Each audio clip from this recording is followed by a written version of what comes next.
You have cancer. 3 words that change a life forever. We would like to offer another 3 words. Be an overcomer.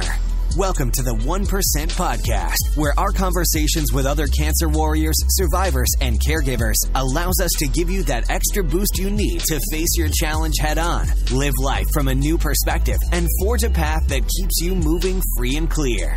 Now, welcome your host and cancer survivor, Truett Taylor.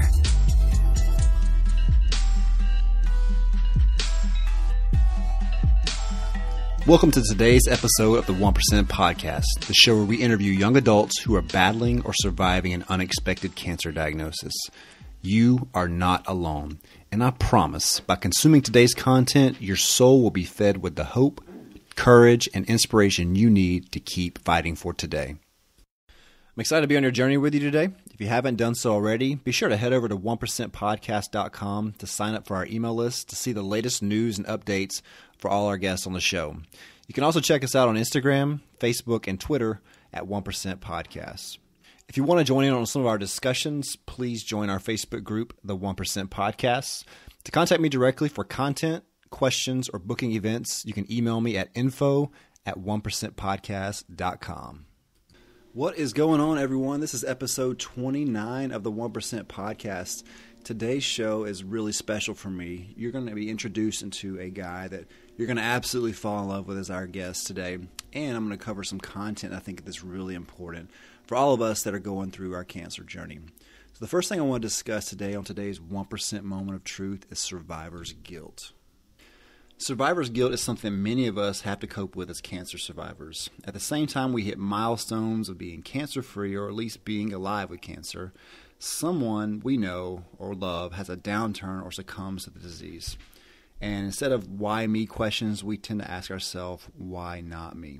So what do we know about these feelings, and what are some ways to cope? We often don't know why one person survives cancer and another person doesn't, or why one person can have cancer that's kept in check by treatment while another person's cancer continues to progress. As a survivor in this setting, you may feel badly for those who don't survive, and you may feel a deep sadness or even feel guilty that you have survived. Cancer-related survivor guilt occurs in different degrees in different people. It's important to know that the feeling is normal, and in fact, this is actually a healthy sign that you're a compassionate person. Sometimes, however, it can overtake your thoughts enough to interfere with your daily activities, and if it gets to that point, it's a great idea to go ahead and seek professional help. And while there's nothing that can take away your sorrow, and it's actually really important to grieve the loss of a friend or a loved one, there are things you can do to kind of help ease the pain of survivor's guilt. So today I'm going to give you guys a couple different tips as far as being able to acknowledge and cope with survivor's guilt. So tip number 1 is actually acknowledge your guilt. The first step in coping with your feelings of survivor's guilt is actually acknowledge that those feelings are present and are real. There's nothing wrong with the way that you feel. In fact, it's a sign that you have empathy and you truly care about people. The next tip is reach out and express your feelings. Sometimes just making the effort to express our mixed feelings can bring major relief. Who do you know that you believe would be the best to understand your feelings so they can provide support that you need? Do you know anyone that has been there before or perhaps have had similar feelings? Sometimes journaling is a wonderful addition to help sharing your feelings as well. Tip number 3, allow yourself to grieve and remember those less fortunate. If you're feeling that deep sadness that we're calling survivor's guilt, ask yourself this: have I taken time to grieve? We are living from cancer from day to day. Many things end up on the back burner, and one of those things that can be actually grieving. So we actually need time to grieve. The next tip is remember your friend through an act of kindness. If you're mourning an acquaintance or a loved one who's passed away from cancer, remember them through a small act of kindness. This may actually make another memory and make your pain a little less painful. The next tip is accept that there are just no answers sometimes. We want to have reasons why someone has a cancer that recurs, why another person remains in remission, but often there are no clear answers. Though it's easier said than done, acknowledging that we may never have the answers to what we're looking for may help us actually accept that sometimes life and cancer just don't make sense. Another tip is take a moment to think about your guilt. Are you feeling guilty because you're not living the way you should feel?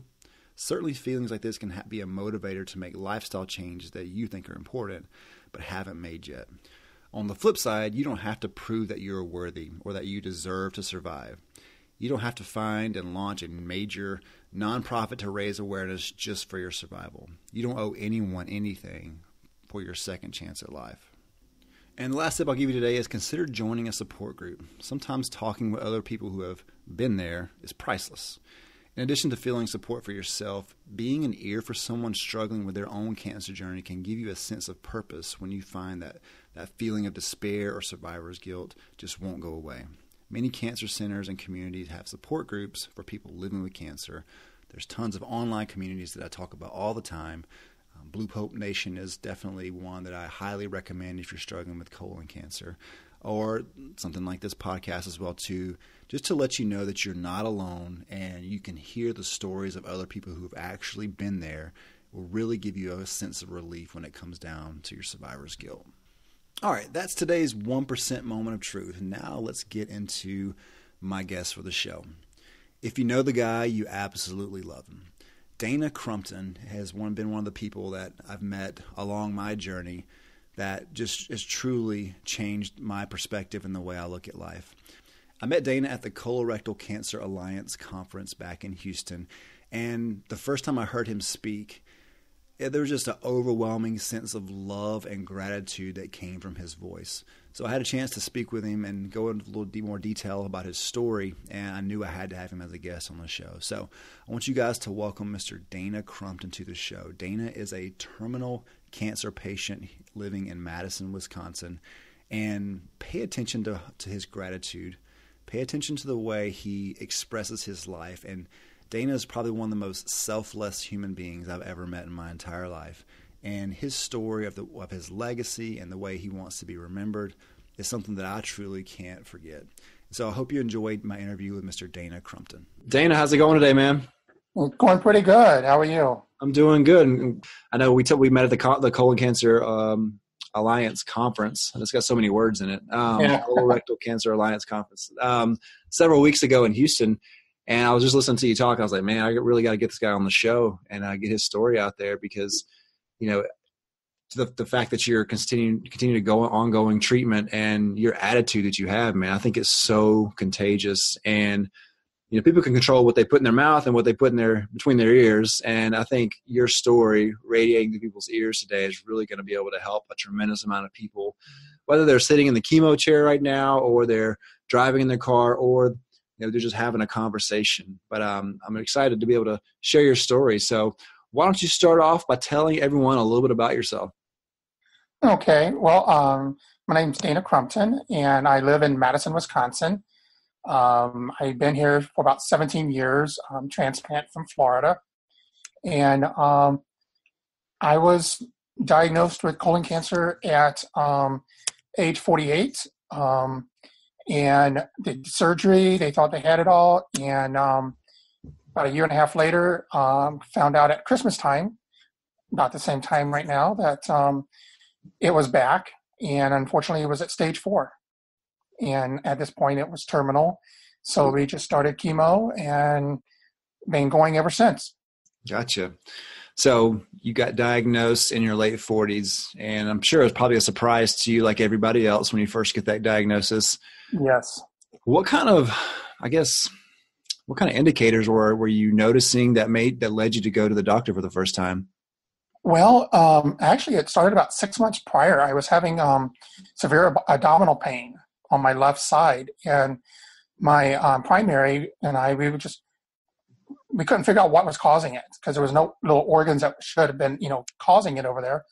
And so we tried everything. And then I was at a conference for my hypoparathyroidism in Sacramento, and in June, and coming back, the pain just got so unbearable on the plane that as soon as I got back, I went to the ER, and I was bleeding nonstop from my rectum, and they immediately did a scan, and within 2 days I had emergency surgery on a Saturday, and they came in and said, we found a tumor and it is cancer, and we're going to go in and do surgery and take it out. Wow. And I was just shocked because that's not what I was expecting. Yeah, it's crazy. So we're going to dig into your story as we kind of go through everything. Why do you feel like it's important for you to be such a great advocate and for you to be able to share your story with all of our listeners today? I think it's important because I want to get out there that, you can't let cancer dictate your life. You got to be in control of it. Because if you are in control of it, yes, you're living with this, and it can be terminal, like with mine. But if you stay positive, make goals for yourself to reach for, that helps. That helps you get through the tough times. Yes, I still go through depression, but having these goals, long-term and short-term goals, I've already surpassed 2 prognosed dates, and about to pass my 3rd one at the end of the month. So I just keep on fighting, and I want to keep it and share my story to let people know that it's not the end. Just because you got this diagnosis, it's not the end of the world. You still got your life, and you need to try to live your life the best that you can, and for you and for your your family. So it's very important to let people know to take control of the cancer. Don't let it control you. Yeah, cancer is a depressing conversation, no matter who you're talking to. Yeah. Lots of times, it's not something that you get happy and to share about, but it's people like you that have the courage to share their story and to share it in such a positive way. As we dig into everything and it kind of unfolds, I think people will really be able to understand what it takes to have such a great outlook and a great perspective, and just the gratitude that you have that I've heard you talk about before, about your life and the experiences that you've had and the family and all the friends and everything that you've met through all the situation and stuff. So why don't we back up just a little bit and tell everybody a little bit about your life prior to your cancer diagnosis. What did you have going on? What were you doing? Well, I was very active. I was working for an insurance company, and great job. We traveled, very active in the local community with the local AIDS ride. I rode it, and I've crewed it for the last 16 years. Very active in that, and just in the community itself, and just was always had an energy and go. And so, and I just planned on living, going old with my husband, and have our family and all of that. Yeah. So pretty normal life, you said, working for insurance and being involved in a lot of different things, living a normal, healthy family life, and then all of a sudden, boom, your whole life's different, right? Yes. To say the least. Yes. So obviously you were having some pretty significant symptoms that you mentioned a few minutes ago prior to your being diagnosed. But let's hear about that first day. There's a lot of people listening now that may be right in the middle of a brand new cancer diagnosis. Tell us what it was like the day you were diagnosed and the day that you heard that you had cancer. Well, when like I said, I was in the hospital, and when I came up out of, they did the emergency colonoscopy, and when I woke up in the room, I was there, and all of a sudden here's all these doctors, like 5 or 6 coming in, and my mind just went, of course, to the worst case scenario and what's going on. And when they mentioned that, when the main doctor, who happened to be the head of the digestive center, said that, they found a tumor and they're going to, we have to do surgery. And by looking at it, he said, it is going to be cancer. And so I just dropped. What is going on? This is not what I expected. Yes, I was having this pain and this bleeding, but this is the last thing I thought of was going to be cancer. And I just started thinking, in my mind, I just said, okay, now what do I do? And I just, took it in, talked to him, and said, do what you have to do, and let's go from there. So once the smoke cleared a little bit and you heard those words, you have cancer, tell us about your feelings. I remember how I felt, like, because your brain, you don't have to use, you shouldn't have to think about that at that age, right? So exactly, your brain immediately tries to backtrack, and you start processing all these emotions. You start going through the grief process. I had a lot of like denial. Well, are they sure? Is it this? Is it that? Could it be that? You know what I mean? You have all those questions and stuff. Like, how are you feeling emotionally whenever maybe you got home from the hospital and you really had to start thinking about like, man, I have cancer? Well, after the surgery and everything, he came out and said, the first thing he told me before going into surgery was that I can't promise you anything, but you might come out with a colostomy bag. I don't know. I won't know until I get in there to see exactly what's all going on. And after the surgery and I woke up, that's the first thing I look for. Okay, did he have to do that? Because that was what I was, I did not want that. I just, just not what I was wanting to continue living with. Yeah, I was the same way. And and when I came out, everything was fine. He said, I was able to reconnect you. And I was like 99% blocked, is how big the tumor was. And he said, I think I got everything. It looks good. And at the time, they just said, it came back after they did the testing and all of it at stage 0. So they felt like they got everything. And so I felt relieved. I said, okay, they got it, I'm going to be good, no more cancer. They didn't do, we're not going to do chemo or anything like that. And so I felt good about it. I started thinking, okay, it's going to be better. And then, every 3 months I had to get tested, of course, the CEA test, and everything was fine. It was always in the low normal. And then the next year I did another colonoscopy. Everything was still clear. And then my numbers started going up on the CEA after that. And it was still in a good range, but I was concerned because I saw them going up, even though they were good still. And my primary always told me after that first time when I had that severe abdominal pain, he said, if you ever get that, that's going to be your trigger. You go straight to the ER. Don't even come to me. And right around Christmas, I started having it again. And I went in and they found that the cancer was back, but had metastasized into my lungs. And at that point is when I was told at the hospital that it was cancer. It was stage 4, and that they were going. They did a biopsy, but the doctor said, "I can tell you right now, it's going to be stage 4." And they already set me up with the oncology clinic here in Madison. Mm-hmm. The shocker for me was in which really, I was already in shock that it was back, and I thought I beat it and all this, and it's back now. And I'm processing, okay, it's terminal and so forth. But then when I get home from the hospital, I get a letter in the mail from the digestive center about my CEA test saying, oh, you're still normal. Come back in 3 months and we'll test it again. Okay. I immediately got on and sent them a message and got a hold of them and said, okay, I've just been in the hospital and I've been diagnosed with stage 4 colon cancer. It's back and it's metastasized. And, they just sent out a form letter without even looking at my records to see that I was already in the hospital. And so at that point is when I made the decision that I have to be out open about my disease. I need people to realize that, don't just look at your CEA numbers, your body, when it's, something's wrong and you go have it, you get in there and get it checked.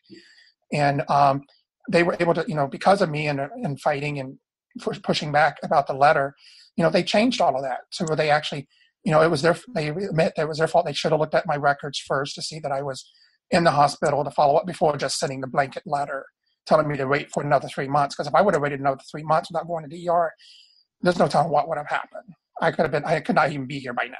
Yeah, it almost dehumanizes everything to get something like that in the mail. Well, I got a question for you, and I've talked to several people. What's worse, getting the first initial cancer diagnosis or getting the diagnosis that your cancer is returned? For me, it was that it returned because, you get the first diagnosis and you go a year and a half cancer free and no signs of it. And then boom, it's back again. It really, you've already set yourself up. Like for me, I set myself up that I was, free and everything is good. I can continue on, and then boom, here's another roadblock. And finding out that it was terminal really hit me hard. I mean, at the point, my mind just started going, okay, now I need to start planning my funeral, my final arrangements and so forth, because of not knowing what was going to happen. Mm-hmm. What's the next phase here. And luckily that was in 2015, and now it's 2018. It's 3 years. So like I said, I've already surpassed 2 prognosed dates, and I'm fixing to pass the third one. Yeah. And it's So just because of my positive attitude on it. absolutely. When they diagnosed you as terminal, did you ask, hey, how long do I have? And that was my very first question when I met with my, like I said, this all happened over the holidays. So of course, everybody's closed, and and my first appointment they had set me up for oncology was like in 3 weeks from when I found out. And I said no. So the day after,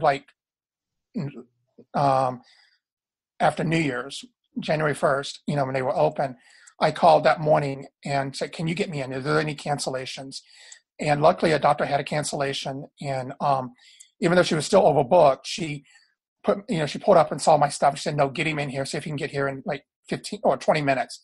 And I said, I can. And I got there. And, when she walked in and told me that, yes, it is, stage 4. And she gave me the prognosis. Well, she told me it was stage 4.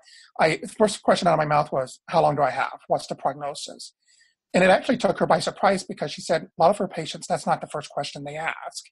But I'm the type person, I want to know the worst case scenario, so I'm prepared for it. I don't want surprises. mm-hmm. So that's, so that was the first thing I asked for, what my prognosis was. And then I could, make my decisions from that point going forward.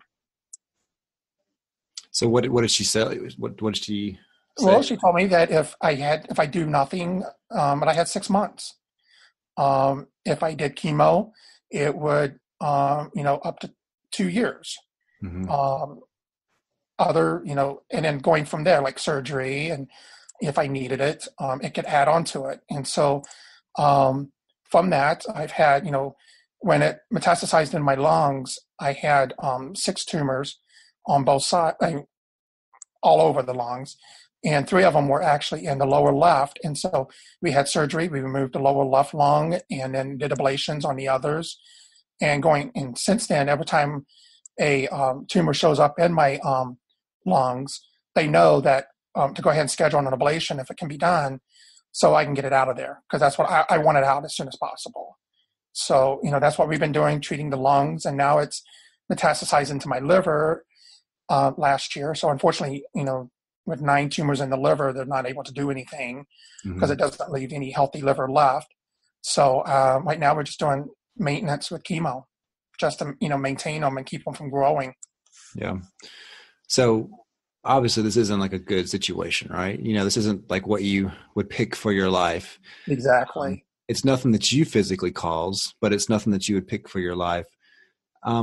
What's been your lowest moment so far? I would say maybe emotionally or physically, spiritually, financially. What's been your lowest moments so far? It's been emotional. On the outside, I'm really, from the outside, you look at me, you think I'm normal or healthy, because I don't really show the physical signs of the cancer, because it's all inside.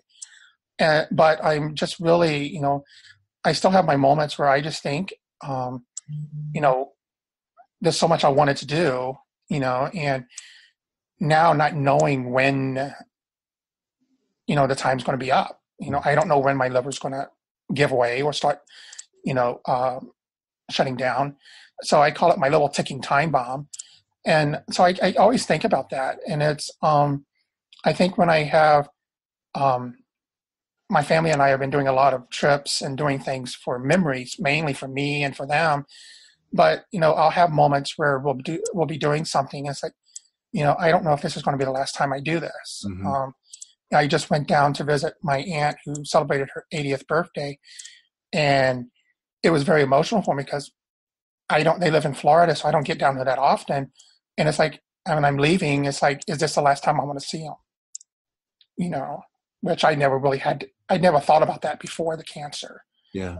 Because I feel, I always thought, I'm going to be around, not forever, but, I'll be seeing everybody and all that. But now it's just, you just don't know when you have this, when you have the big C, and, you don't know what's going to transpire, because everything can change drastically just at the, flip of a switch.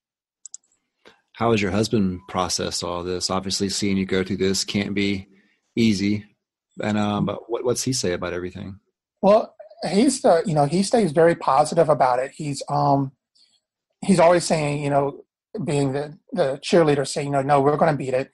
Every time we get some bad news or something, he said, no, you're tough. You're going to beat this. You're going to be the one person out of everybody that, if anybody can beat it, you can. And so he's the one that keeps me positive. Mm-hmm. If I start getting in my depression mode or something, he's right there to, just to cheer me up and give me that positive vibe to get me turned around again. So I know he's, very, it's hitting him, and he's thinking also about, what if, but he tries to keep the, the positive that, we are going to beat it. And because he knows how strong-willed I am. Mm-hmm. And how much of a fighter I am. He sees it from the sideline. And I know I'm very lucky. I have such a great support network here locally, nationally, from family and friends, and from all over the world. I get, people. One of my things is that I'm very, I'm a fun guy. I try to make fun of the situation. Like when I go into the chemo room, for chemo and all that, during the wintertime, I'm always wearing funny hats, and it got to the point where people started seeing all my hats that I started getting them in the mail from all over the country and all over the world. People will find something, oh, he'll like this. This is a Dana hat, and I'll wear it. And it actually, there are animal hats and stuff like this. Somebody sent me a giant Christmas tree hat for 1 year, and I wear them into the hospital, and seeing the smiles on the other patients' faces makes it worth it. Yeah. Making them smile, it gives them something that, to laugh about, Absolutely. So, when you have these low moments, these, depression moments, these mm-hmm. moments where you think it may be the last time that you said goodbye to somebody or seen someone, or you have to, see the people that you love, watch you go through these difficult times. What do you do to overcome that? What is it that really motivates you? Because you've got every excuse in the world to think and act complete opposite, but you don't. You make a choice to do that. What is it that really motivates you to have the kind of attitude that you have every single day? That it'd be my will to live. I'm not. I have another disease that causes a lot of, that I've had all my life before this. So it actually got me working with the patient. I'm very active in that association with the patients and an advocate for them. And I think that's what really prepared me for this, because so many people with the hypoparathyroidism I have, it really can affect you and give you you definitely change your life because your body's not providing calcium for you. Mm-hmm. So, you don't have the energy and the stamina that you used to, and you can't do the stuff you used to. And I've seen a lot of people that just give up and just let it just run their life. And I don't do that. And I think because of that experience that I had with them and really pushing them, you got to take control of your life and be the one, not let the disease control you.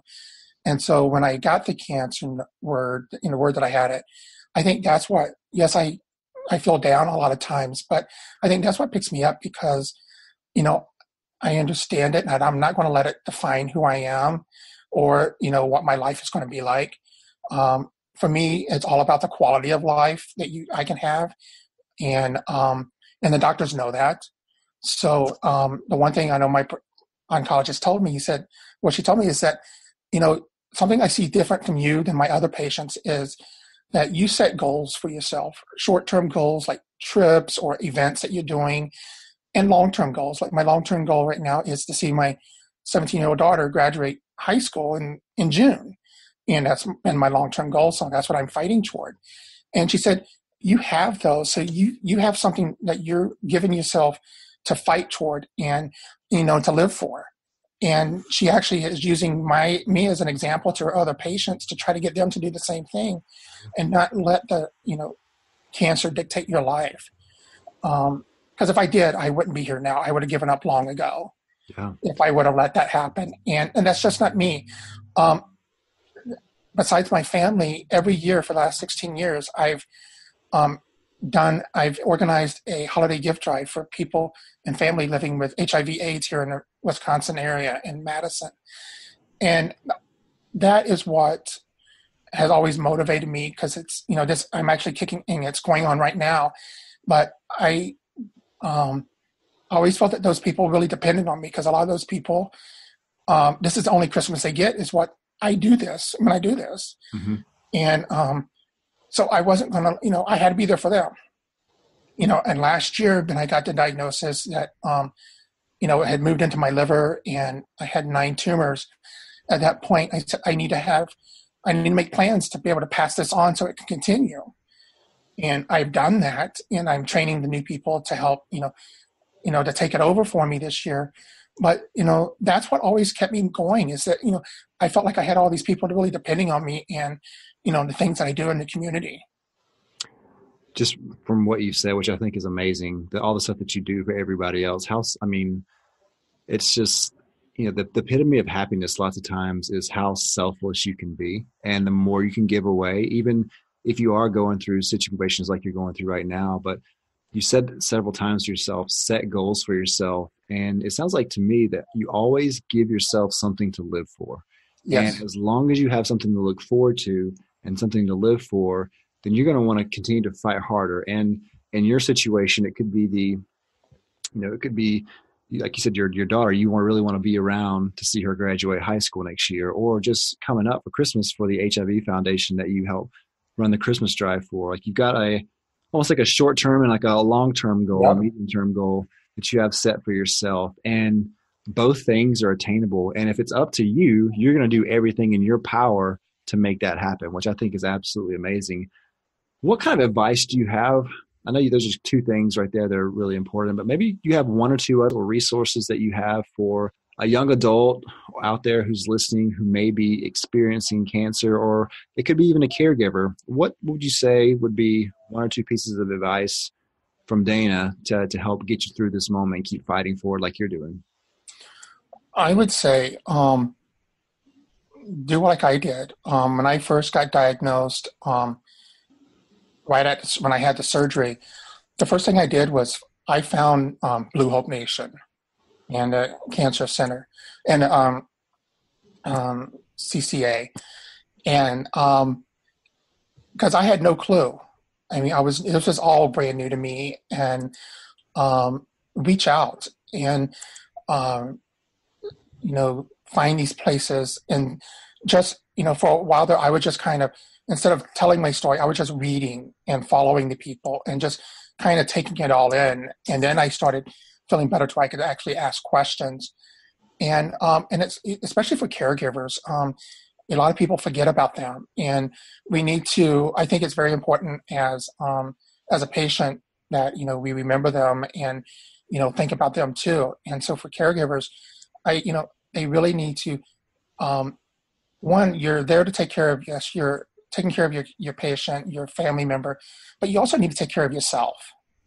Because if you can't take care of yourself, and really, I know with my husband, I really worry about him because he's there for me, but I want to make sure he's taking care of himself emotionally, and stuff like that, so that he can be there for me when I need him. And so I'm always, as a patient, I'm always making sure he's taken care of. So we're kind of like a caregiver for each other, Yeah. But some advice, just to reach out if you have questions. And there are people out there like myself, on the, in the CCA or other patients that are so open and are willing to talk and, tell you their story and help you get through it, give you any kind of advice that you can, you need, if you have questions, what you need to ask for the doctor, mm-hmm. Just reach out. And that's what I did. I met so many people at the beginning that I became friends with. And I mean, 2 of us actually had surgery and diagnosed the same week, same year. You met Stephen at the conference. We were diagnosed at the same time, two different, states, miles apart. And that's how we connected. And we kept, I kept getting a lot of good information from him and sharing it. And it helped me a lot, to process what I was going through. And so it just, don't be afraid to reach out. Yeah, I love that, man. I love your advice. Don't be afraid to reach out for help and take care of yourself. Yes. Two big things I got out of what you just said. You do a lot of things around your city, around your town. How can our listeners connect with you if they have specific questions, maybe about something that you've talked about today? Are you available by email or social media? What's the best form to reach out to you? You can reach me by any way. Actually, social. I'm on Facebook. I'm on Twitter. I'm in the Blue Hope Nation group, and definitely by email. My emails. I'm an open book, so I'm always available. My email is dcrumpton66@gmail.com. And from there, I can even give you, at that point, I'm even willing to give my number out, after we connect. And so you can have somebody, if there's going to be those times that you just need to call and just talk to someone. Yeah. I love that. Not just by email, but just hearing somebody's voice, especially if you're in a depression mode. So, that's what I'm there for. All it takes is one person to change things for you. And yes. I love the fact that you're willing to do that. So you guys can connect with Dana on Facebook, Twitter, and if you have colon cancer through Blue Hope Nation, or you can email Dana at dcrumpton66@gmail.com. Dana, a couple more questions for you. What do you want your legacy to be when it's all said and done? You do a lot. What do you want your legacy to be when people talk about you one day? What is it that you want them to say about Dana Crumpton? I would say that that would be, no matter how hard it was for him and what he was battling with the cancer, he always put others first. One thing about me is that I've always, and my husband will tell it, I'm not used to being in this situation where I need help. I'm used to being the other one, giving the help to everybody and helping other people. And now people ask me when I got the diagnosis, and even up until now, what can we do? What do you need?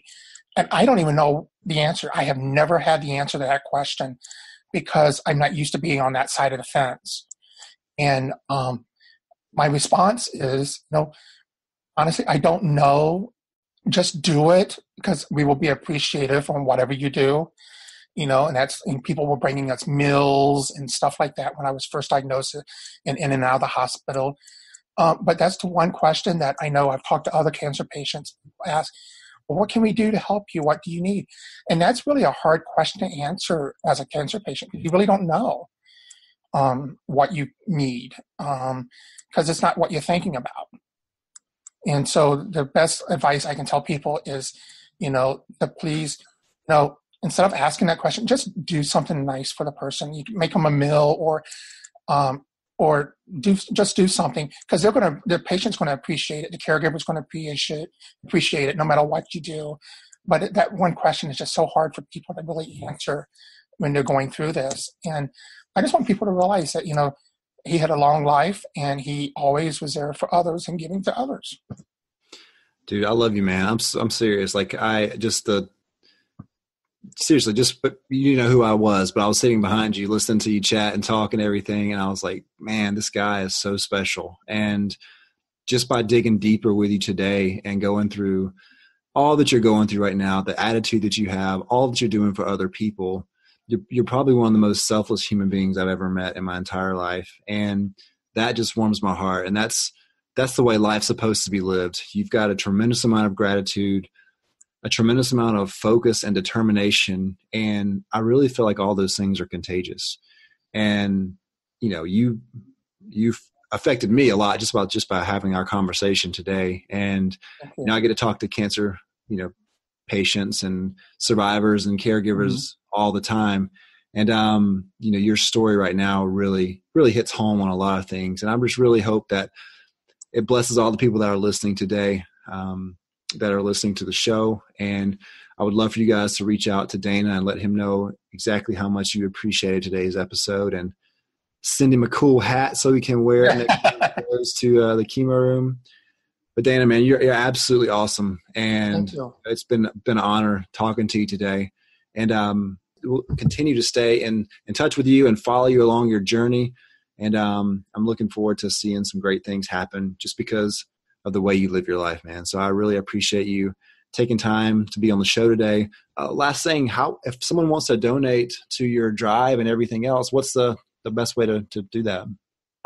Best way is to, if you go on to Facebook and just look at pull up my name. It's under Dana Crumpton. And I'll have a link there where you can actually click on and donate for the gift drive. Perfect. And I'll do that. I'll put a link in our show notes and everything else for that Okay. the gift drive as well too. That'd be awesome. Thank you. Awesome, Dana. Well, I really appreciate it, man. And I'll be in touch with you soon. Okay. All right. Thank you. We appreciate you spending time with us on today's episode and encourage you to continue the conversation to help you keep pushing forward. For more resources based on today's episode, as well as ways to recommend a guest and connect to Truett personally, head over to 1%podcast.com. Be sure to join us next time for more stories of inspiration right here with Truett Taylor on the 1% Podcast.